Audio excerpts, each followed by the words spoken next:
하나님의 친구 아브라함이라는 제목으로 하나님의 말씀 전하도록 하겠습니다. 우리는 지난주에 눈을 들어 바라보라는 제목으로 하나님의 은혜의 말씀을 우리가 나누었어요. 14절부터 우리가 쭉 읽지는 않았지만 14절을 보면은 그 아브라함을 사랑하셔서 너 있는 곳에서 눈을 들어 나를 바라보라. 네가 눈을 들어 바라보는 동서남북 그 땅을 하나님께서 약속의 땅으로 그에게 주시겠다라고 말씀하시죠. 그때 그 상황이 어떤 상황인지 제가 지난주 말씀드렸잖아요. 그죠? 가족 아들처럼 의지하던, 서로 의지했죠. 그러니까 롯이 자신의 삼촌 아브라함만 의지한 것이 아니라 아브라함도 아들이 없었잖아요. 자신의 형님의 아들이잖아요. 형님이 좀 일찍 돌아가셨잖아요. 그러니까 그의 아들 롯을 마치 자신의 아들처럼 서로 의지하며 살았던 거죠. 그리고 당시에는 자신의 가족의 어떤 그 재물이나 또 가족은 자신이 지켜야 되는 거잖아요. 뭐 누가 대신 지켜주겠어요? 그때는 강도들, 습격하는 그런 강도들이 많았던 그런 시대였거든요. 그러니까 가족이 함께하는 사람이 많으면 많을수록 그게 힘이 되던 시대였다 이 말이죠.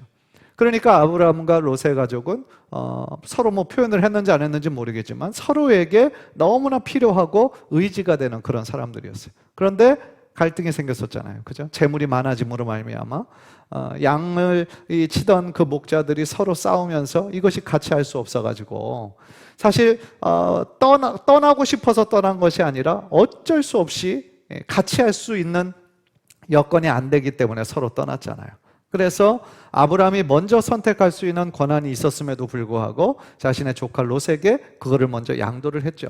그래서 롯이 눈에 이렇게 딱 보니까, 눈을 들어 보니까 아직 소돔과 고모라가 멸망당하기 전이었잖아요. 물도 많고 굉장히 어떻게 보면 참 평화롭게 보이는 좋은 곳으로 여겨졌던 거죠. 그러니까 육체로 봤을 때는 좋은 선택을 한 것일지 모르겠지만 롯에게는 지금 어떤 눈이 없었냐면 영적인 눈이 없었죠. 그 땅 가운데 벌어지는 수많은 죄악들을 영적으로 바라볼 수 없었던 그 한계가 있었던 사람이었죠. 그런데 아브라함에게는 영적인 눈이 있었죠. 그래서 아브라함에게 남겨진 땅, 그 땅이 이제 가나안 땅이었는데 겉으로만 보면은 소돔과 고모라에 비해서 척박한 땅이에요. 사막과 같은 땅이에요. 목초지도 별로 없어요. 물도 풍성하지 않아요. 그러나 그곳에는 뭐가 있었어요? 하나님의 약속이 있었죠. 하나님의 약속이 있었고 하나님의 임재가 있었죠. 그래서 그 가나안 땅은 하나님이 약속하신 축복의 땅이 된 것이죠. 따라서요, 눈에 보이는 환경보다 하나님을 먼저 선택한 그 아브라함에게 하나님은 축복하실 수밖에 없었던 것이죠. 그래서 그 아브라함에게 창세기 12장에 주셨던 약속에 주셨던 약속은 딱 두 가지거든요. 하나는 자손에 대한 약속이고 또 하나는 땅에 대한 약속인데 너의 자손이 이 바다의 모래알처럼 저 하늘의 별과 같이 많게 해주겠다. 하나님께서 약속해 주시는 거죠. 사랑하는 성도 여러분, 하나님께서는요 본문의 아브라함뿐만 아니라 오늘날 우리들에게도 동일하게 말씀해 주신다 그랬어요. 너 있는 곳에서 너의 눈을 들어 하나님을 바라보라. 우리들에게 그렇게 말씀해 주신다는 거예요. 어떻게 보면 롯을 떠나서 상실감과 고독감에 빠져 있었던 그 아브라함에게 찾아 나타나 주셔서 위로해 주시고 다시 한번 힘을 주시고 소망을 주셨던 것처럼 오늘 또 여러 가지 이유로 우리가 힘들고 낙심하고 있는 우리의 심령 가운데 찾아오셔서 다시 한번 새로운 위로가 되어주시고 힘이 되어주시고 능력이 되어주실 줄 믿습니다. 따라서 우리도 믿음의 눈을 들어 하나님을 바라보는 삶을 살아야 된다. 이것이 지난주에 함께 나누었던 말씀이었고요. 이제 오늘 보면은 그 이유인데 자신이 정말 힘들고 적적하고 고독하고 외로울 때 자신에게 찾아오셔서 위로해 주시고 다시 한번 하나님의 약속의 말씀을 주신 그 하나님 얼마나 감사해요. 그래서 아브라함이 그 하나님의 크신 은혜와 사랑에 반응하는 모습이 오늘 본문의 읽은 구절에 나오죠. 그래서 하나님의 말씀에 어떻게 하냐면 즉각적으로 순종하고 또 하나님께 감사와 찬양을 올려드리는 아브라함의 삶을 우리들에게 보여주고 있죠. 하나님 앞에 감사하고 하나님께 찬양하고 순종하는 삶, 결국 그건 한마디로 예배하는 삶이다 라고 말씀드리는 거죠. 18절 한번 다시 한번 보실까요? 18절 이에 아브라함이 장막을 옮겨 헤브론에 있는 마므리 상수리 수풀에 이르러 거주하며 거기서 여호와를 위하여 뭐를 했죠? 제단을 쌓았더라. 예배했다라는 거예요.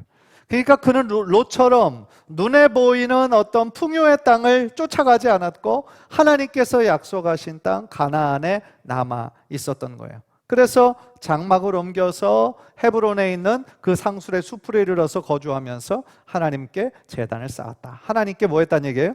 예배하고 하나님의 은혜를 기억했다, 찬양했다라는 거예요. 그런데 여기서 제일 처음 시작하는 구절이 뭐예요? 이에.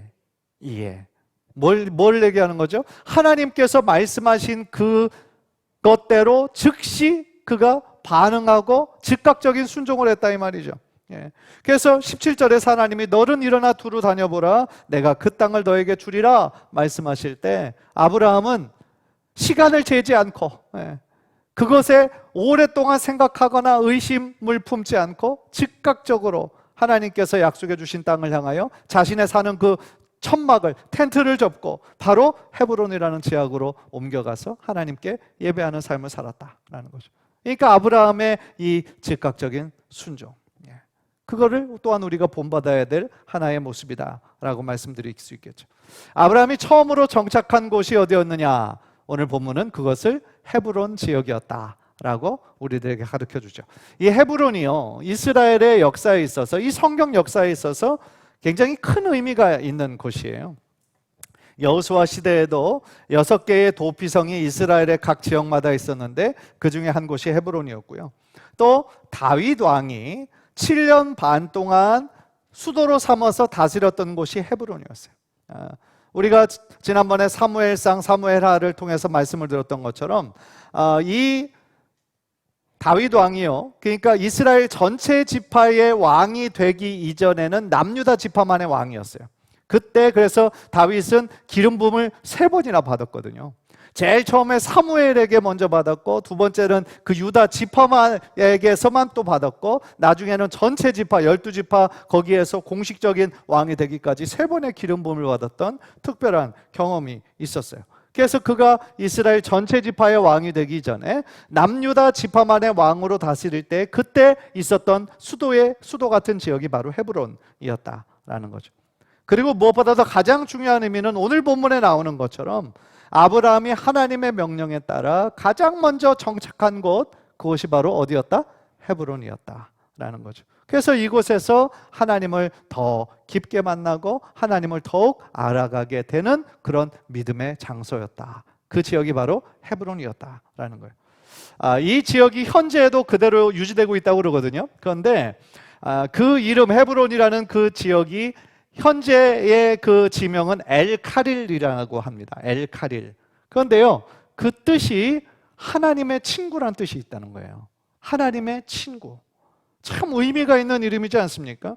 아브라함이 롯을 떠난 후 그의 마음이 얼마나 적적했어요. 얼마나 외로웠고 고독했습니까? 그런데 하나님께서 그에게 찾아와 위로해 주시고 더 나아가 그의 뭐가 되어 주신 거예요? 친구가 되어 주셨다라는 거예요. 생각해 보세요. 이게 얼마나 영광스러운 일입니까? 이 세상에서 유명한 어떤 연예인이나 아니면 운동선수가 막 요즘 축구로 제일 잘 나가는 손흥민 같은 선수가 TV 인터뷰에 나와가지고 내 가장 친한 친구는 황성우다 이렇게 얘기를 했다 쳐봐요. 그러면 얼마나 기쁘고 영광스럽겠어요. 그죠? 예. 더 나아가 지금 막 최고로 높은 대통령이 어떤 국정연설을 하다가 지금 이 자리에 내가 가장 친하게 생각하는 친구가 이 자리에 와 있다. 그러면서 막 다른 사람들 앞에서 막 소개하고, 그러면 얼마나 영광스러운 일이겠어요. 그런데 하물며 이 세상 우주 만물을 창조하신 하나님께서 이 사람에게 이 사람은 나의 친구다. 하나님이 만드신 피조물에 불과한데 나의 친구다라고 말해 주신다면 얼마나 감동적이고 얼마나 기쁘고 영광스럽겠어요. 그런데 실제로 그런 사람이 있었다라는 거죠. 누구라고요? 아브라함. 아브라함에게 하나님께서 친히 나의 친구다라고 선언해 주셨다라는 거예요. 구약에서도 몇 구절이 있고 신약에서도 몇 구절이 있는데요. 역대하 20장 7절 보세요. 역대하 20장 7절 한번 다 함께 읽을까요? 시작. 우리 하나님이시여 전에 이 땅 주민을 주의 백성 이스라엘 앞에서 쫓아내시고 그 땅을 주께서 사랑하시는 아브라함의 자손에게 영원히 주지 아니하셨나이까. 여기에서 주의 벗, 쫓아내시고 그 땅으로 주의 벗 아브라함의 자손에게 영영히 주지 아니하셨나이까. 이 부분이죠. 이사야 41장 8절, 이사야 41장 8절 한번 다 같이 읽죠. 시작. 그러나 나의 종 너 이스라엘아 내가 택한 야곱아 나의 벗 아브라함의 자손아. 그랬고 이거 신약에도 있어요. 야고보서 2장 23절. 야고보서 다 함께 읽죠. 시작. 이에 성경에 이른 바 아브라함이 하나님을 믿으니 이것을 의로 여기셨다는 말씀이 이루어졌고 그는 하나님의 벗이라 칭함을 받았나니. 여러분, 우리가 만약에 하나님의 친구가 된다면 어떤 일이 벌어질까요? 아브라함의 이야기를 우리가 생각해 보니까요, 하나님이 아브라함을 친구로 생각하셔서 해주신 특별한 행동이 있었어요. 그게 뭐냐면 하나님께서 하실 일을, 미래에 하실 일을 이 아브라함에게는 감추지 않으시고 그것을 말씀해 주셨어요. 그래서 자신의 속마음을 마치 친한 친구하고 상의하듯이 하나님께서 아브라함에게 자신이 앞으로 이 소돔과 고모라를 어떻게 하실 것인지 미리 알려주시는 거죠. 얼마나 놀라운 특권입니까? 예를 들어 하나님께서요 아브라함에게 나타나셔서 뭐라고 말씀해 주시면, 그때는 이제 두 명의 천사와 함께 이렇게 그 아브라함에게 찾아오셨죠. 그래서 아브라함에게 뭐라고 말씀해 주시냐면 네가 100세의 아들을 낳을 것이다. 그 약속을 해주시고요. 그리고 이제 소돔과 고모라로 이 세 명의 천사가 그쪽으로 향할 때 아브라함이 따라 나가죠. 그때 그 천사 중에 한 사람이 하나님이 이 아브라함에게 약속하는 거죠. 창세기 18장 17절 한번 다 함께 읽죠. 시작. 여호와께서 이르시되 내가 하려는 것을 아브라함에게 숨기겠느냐. 왜 자신이 하나님의 그 절대 주권으로 말미암아 하나님의 계획과 뜻을 누구에게도 사실은 나눌 의무가 없으시죠. 그대로 소돔과 고모라에 가서 하시면 되죠. 그런데 아브라함에게 뭐라고 얘기하시냐면 내가 하려는 것을 숨길 이유가 없다. 왜요? 아브라함을 자신의 친구로 여기셨기 때문이다 라는 거죠. 하나님께서요 소돔과 고모라가 멸망당할 것을 이 아브라함에게 딱 말씀해 주셨는데, 아브라함이 제일 처음 생각나는 사람이 있었겠죠. 누구겠어요? 롯이겠죠. 왜냐하면 거기서 자신의 조카 가족이 살고 있잖아요. 그런데 지금 하나님이 뭐라고 말씀하세요? 그 땅을 멸하시겠다 말씀하시잖아요. 그러니까 제일 처음 떠올랐던 것은 롯이겠죠. 그리고 롯의 아내 그리고 딸들이었겠죠. 그러면서 그의 마음이 갑자기 이거 큰일 났는데 라는 생각이 들었겠죠. 그러면서 뭐라고 하나님과 대화하기 시작하냐면 하나님은 공의로우신 분이 아닙니까? 그런데 그 땅에 하나님을 믿는 의인들이 있는데 악인들하고 같이 멸하시면 이것이 정의로운 것입니까? 그렇지 않지 않습니까? 그러면서 뭐라고 얘기합니까? 의로운 사람 50명만 그곳에 있으면 하나님 그곳을 멸하시지 않으시겠습니까?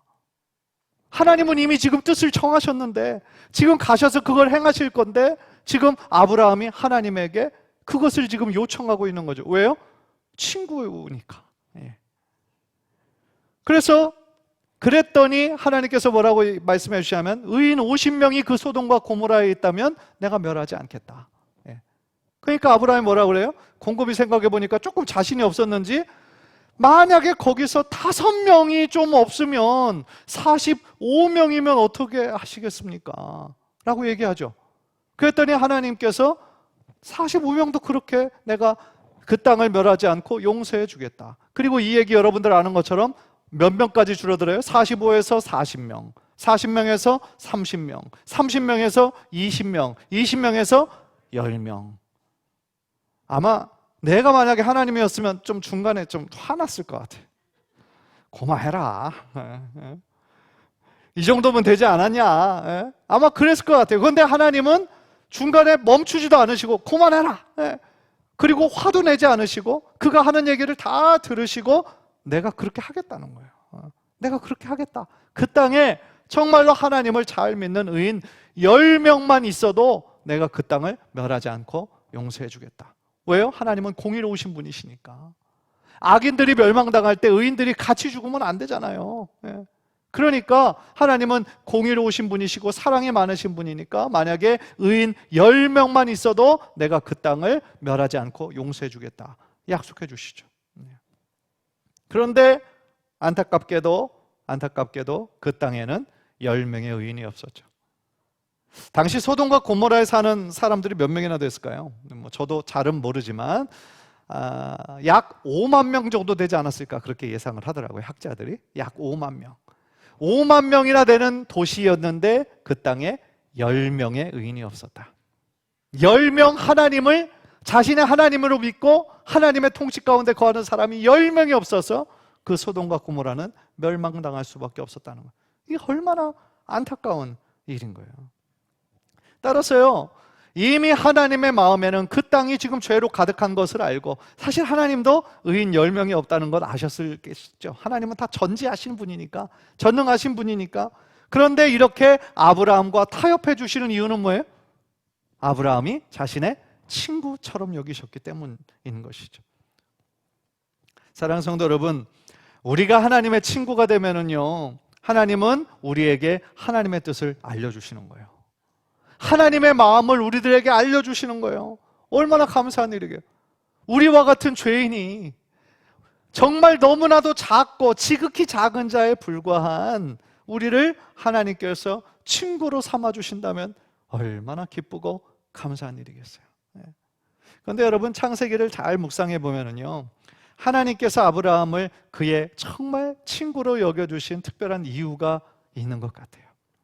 우리는 그 이유를 창세기 22장의 한 사건에서 좀 유추해 볼 수 있는데요, 잘 아는 대로 이때는 아브라함이 하나님을 이제 믿게 되는 초기의 단계의 믿음이 아니라 하나님을 여러 번의 경험을 통하여서 하나님을 향한 믿음이 점점 더 커지고 성숙해질 즈음에 정말로 어려운 명령을 그에게 주시죠.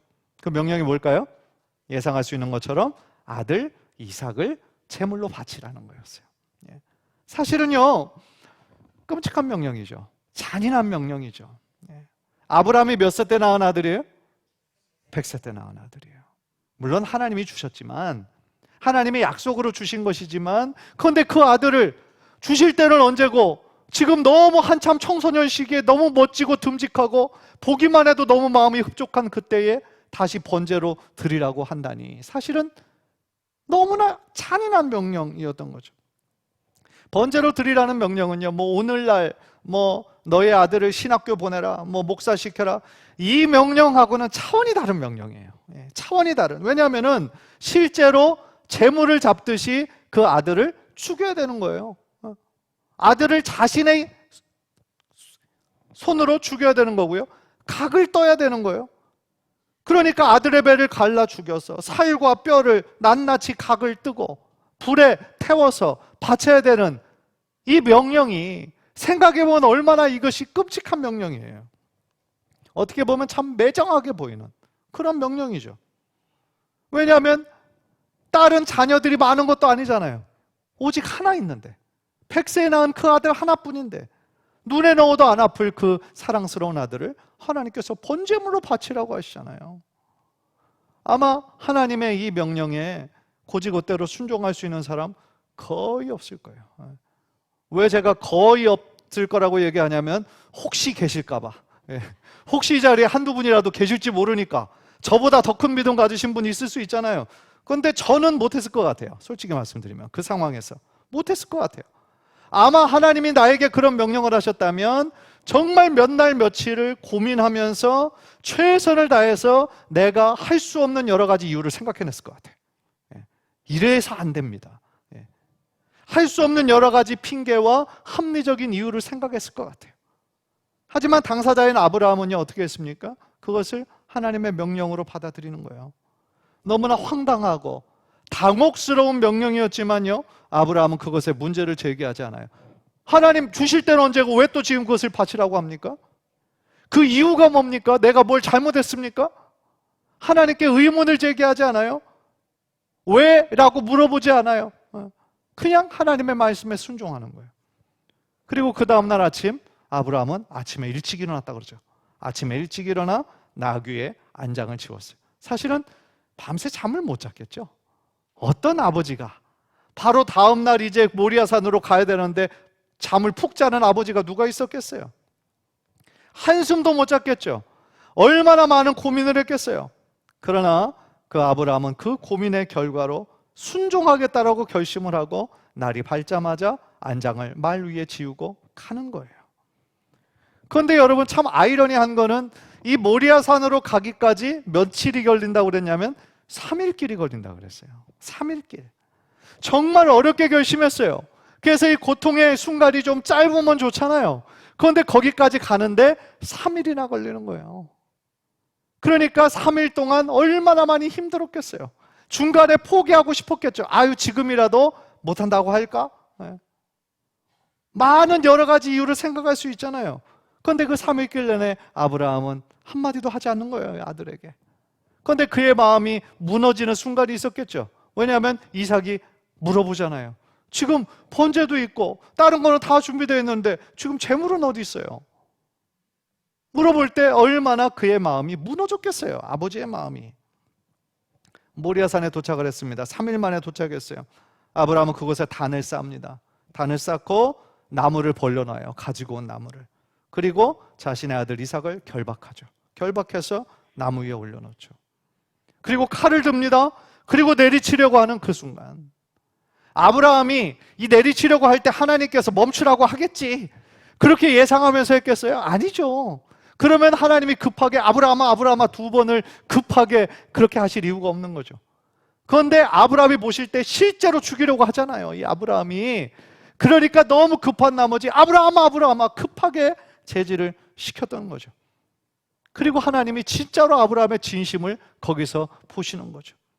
너의 독자도 아끼지 않고 나에게 드리려는 네 마음을 보니까 내가 이제야 알겠다.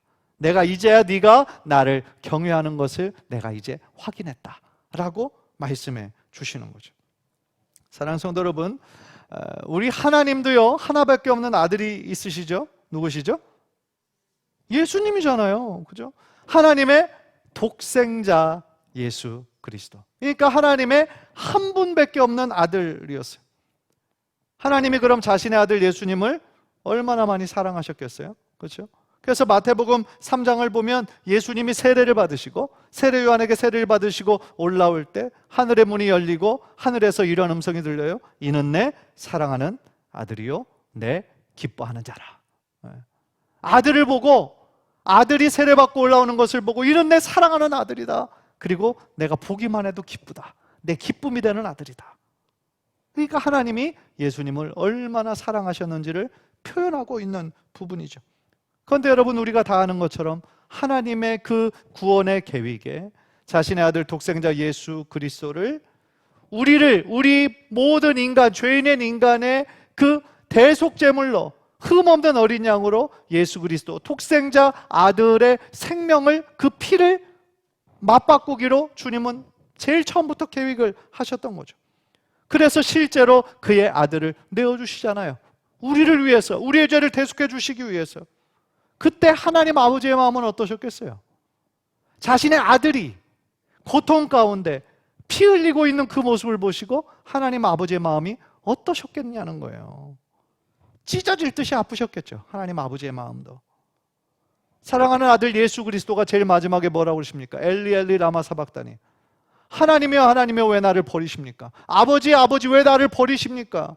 아들이 자신에게 그렇게 외치는데 하나님은 그 아들의 외침을 들으시면서도 외면할 수밖에 없잖아요. 왜요? 우리들의 죄를 대속하시기 위해서. 예수님의 죽음이 필요했고 예수님의 피가 필요했다라는 것이죠. 십자가 위에서 예수님께서 다 이루었다, 테텔레스타이, 다 이루었다, 다 갚았다, 우리들의 죄값을 다 갚았다, 예수님의 피값으로. 그때 어떤 일이 일어납니까? 태양이 빛을 잃고 깜깜해졌다 그랬어요. 그게 무슨 뜻이에요? 하나님 아버지의 마음이, 슬픈 마음을 그렇게 표현하셨던 거죠. 어떻게 태양이 빛을 잃습니까? 그죠? 우리가 여기까지 이해한다면요, 하나님께서 자신의 사랑하는 독생자 아들이 십자가에서 죽임당하는 그 모습을 보시고 아파하시는 하나님의 마음을 가장 많이 이해할 수 있는 사람이 있어요. 누굴까요? 아브라함이라는 거죠. 그게 아브라함이라는 거죠. 왜냐하면 아브라함도 역시 자신의 사랑하는 아들을 죽음으로 바치는 그 슬픈 심정을 이미 경험했기 때문이다 라는 것이죠. 그렇기 때문에 하나님께서 이 아브라함을 자신의 가장 친한 친구다 라고 불러주시기를 하나님은 주저하지 않으셨다라는 거죠.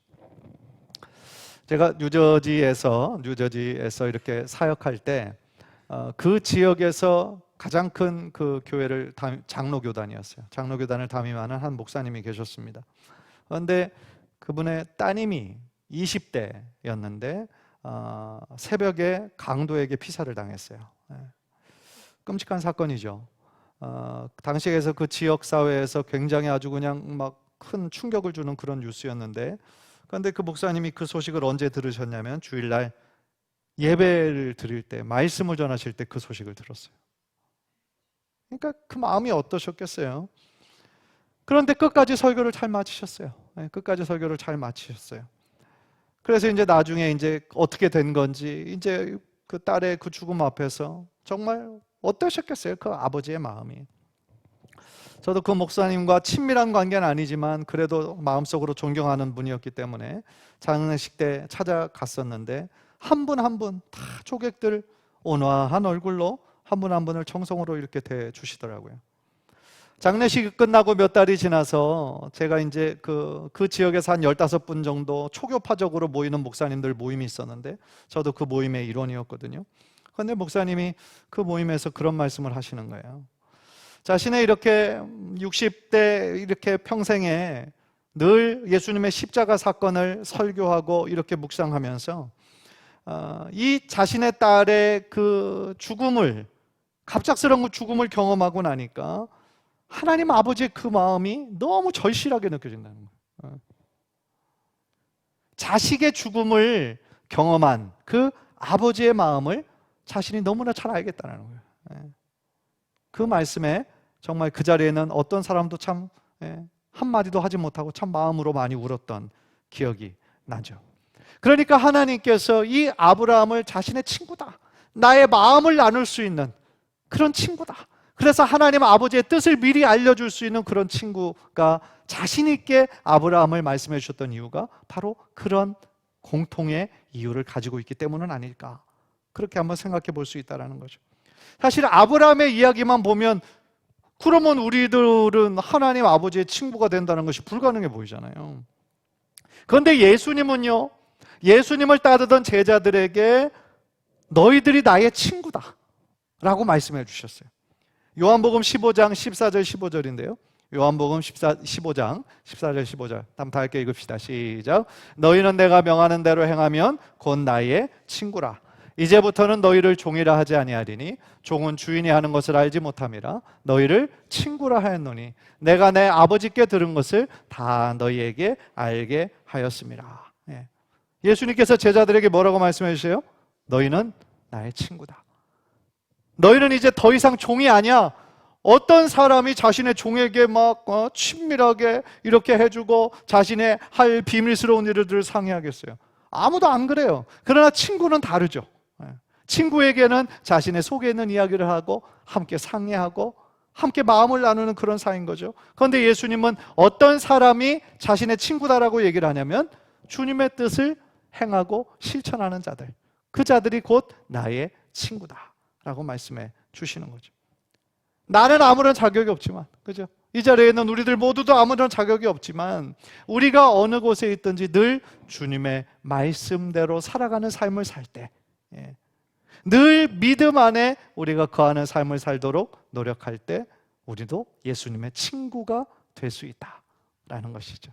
요한복음 15장 4절 우리 한번 다 함께 읽읍시다. 시작. 내 안에 거하라. 나도 너희 안에 거하리라. 가지가 포도나무에 붙어 있지 아니하면 스스로 열매를 맺을 수 없음 같이 너희도 내 안에 있지 아니하면 그러하리라. 아멘. 우리가 예수님의 안에 거한다라는 것은 결국 뭐예요? 예수님의 말씀 가운데 순종하고 그 말씀을 사랑하고 그 말씀대로 살려고 노력한다라는 그러한 뜻인 거죠. 그리고 주님의 그 포도나무이신 주님께 우리가 꼭 붙어있는 삶을 살 때, 정말 그렇게 의지하는 삶을 살 때 내 안에 주님께서 함께 하시는 삶의 많은 열매들이 맺히게 될 줄 믿습니다. 사랑하는 성도 여러분, 오늘 본문의 아브라함은요, 아브라함이 어느 곳에 있든지 제일 먼저 하나님께 뭐를 했어요? 예배하는 삶을 살았습니다. 어느 곳에 있든지 하나님 아버지께 단을 쌓고 하나님을 예배한 그 삶은 사실 우리들의 어떤 삶을, 어떤 신앙의 삶을 살아야 될지에 대한 좋은 본이 되고 있다라는 거죠. 꼭 주일날 한 번 와서 하나님께 드리는 그 예배만 정말 있는 것이 아니라 우리들의 매일의 삶이 하나님의 왕 되심을 우리가 선포하고 하나님의 은혜를 기억하고 찬양하는 그런 삶을 살 때 우리들의 매일의 삶이 예배가 되고, 또한 예배하는 것이 우리들의 삶이 될 때 하나님께서 가장 기뻐하시는 삶이 될 줄 믿습니다. 그러기 위해서요, 언제나 우리가 하나님의 말씀을 사랑하고 묵상하는 삶을 살아야 되겠죠. 그리고 언제나 하나님께 기도하는 삶을 살아야 되겠죠. 그리고 사람만 의식하며 사는 삶이 아니라 코람되어 늘 하나님 앞에서 우리를 바라보고 계시는 하나님의 거룩한 시선을 의식하며 우리가 살아갈 때에 한 시편 저자의 고백처럼 나의 입술의 모든 말과 마음의 모든 묵상이 주께 연락되는 그러한 예배자의 삶이 될 줄 믿습니다. 간절히 바라기는 우리들 모두 다 부족해요. 다 연약해요. 그러나 우리를 주님의 친구로 불러주시고 친구 삼아주신 주님의 은혜에 감사하면서 늘 주님의 말씀 가운데 거하도록 노력하는 저와 여러분 되시기를 주님의 이름으로 간절히 축원합니다.